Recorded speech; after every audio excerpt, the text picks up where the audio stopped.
Hello, I'm Simon Whistler. You're watching the Today I Found Out YouTube channel. And in the video today, if you've ever wondered how deaf people think in terms of their inner voice, well, you're not going to wonder for much longer. Those who are born completely deaf and only learn sign language will, not surprisingly, think in sign language. What is surprising is those who were born completely deaf but learn to speak through vocal training will occasionally think not only in the particular sign language that they know, but also will sometimes think in the vocal language they learned, with their brains coming up with how the vocal language sounds.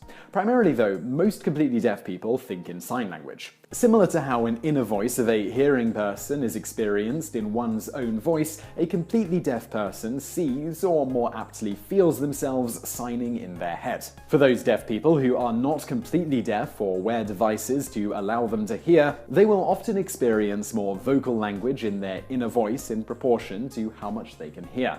Interestingly, deafness is significantly more serious than blindness in terms of the effect it can have on the brain. This isn't because deaf people's brains are different from people who can hear in terms of mental capacity or the like, rather it is because of how integral language is to how our brain functions.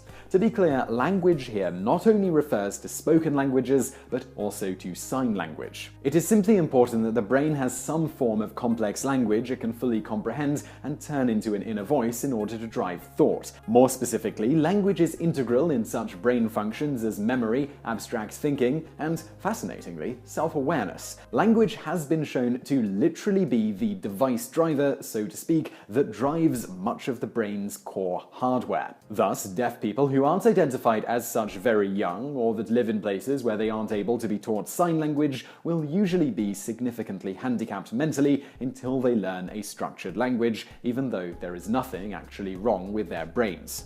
The problem is even more severe than it may appear at first because of how important language is to the early stages of development of the brain.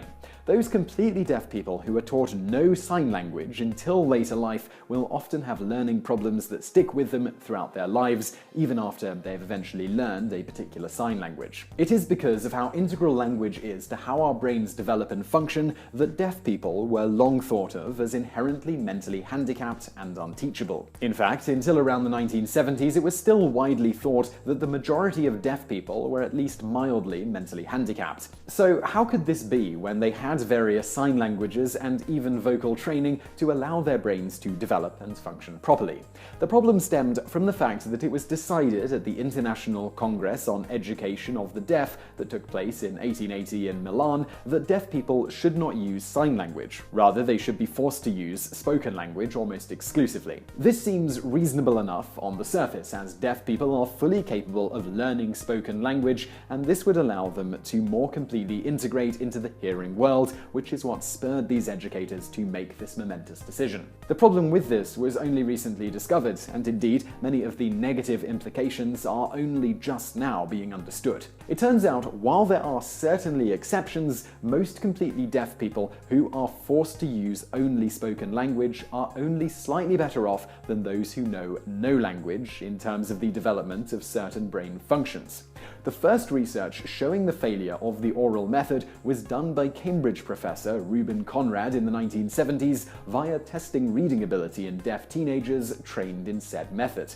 He discovered that while the average fully deaf teenager could read individual words at about an 8-year-old level, they read without much understanding, particularly when it comes to taking in the meaning of a full sentence. The problem was that they had not adequately been able to develop an inner voice due to being restricted to oral language which they could not hear. Thus, without the inner voice, there was no auditory imagery to linger in short-term memory while they took in the whole sentence. In the general case, the fully deaf taught only the oral method do gain significantly more sense of self and better memory and the like over those who have no language at all, but in this state they will never fully reach their brain's potential, as in when they learn sign language. The leading theory behind why those completely deaf people taught only vocal language don't properly develop an inner voice is that without being able to associate sounds with the phonemes and complete words, the language is too abstract, and a brain without language already struggles with things that are abstract.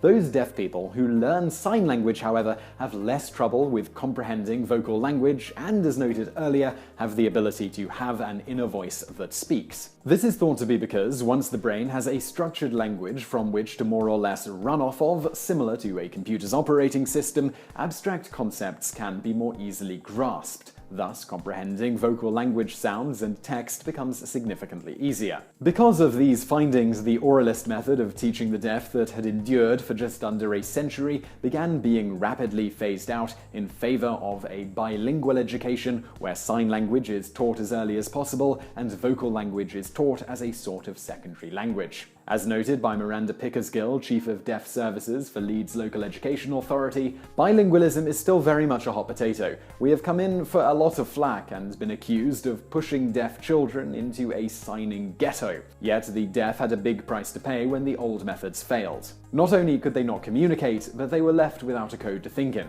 We can no longer ignore what the research tells us. So I really hope you found that video interesting. If you did, please do hit that thumbs up button below, and don't forget to subscribe if you haven't already. Also, over there on the right, a couple of other videos that you might enjoy if you enjoyed this one. And thank you for watching.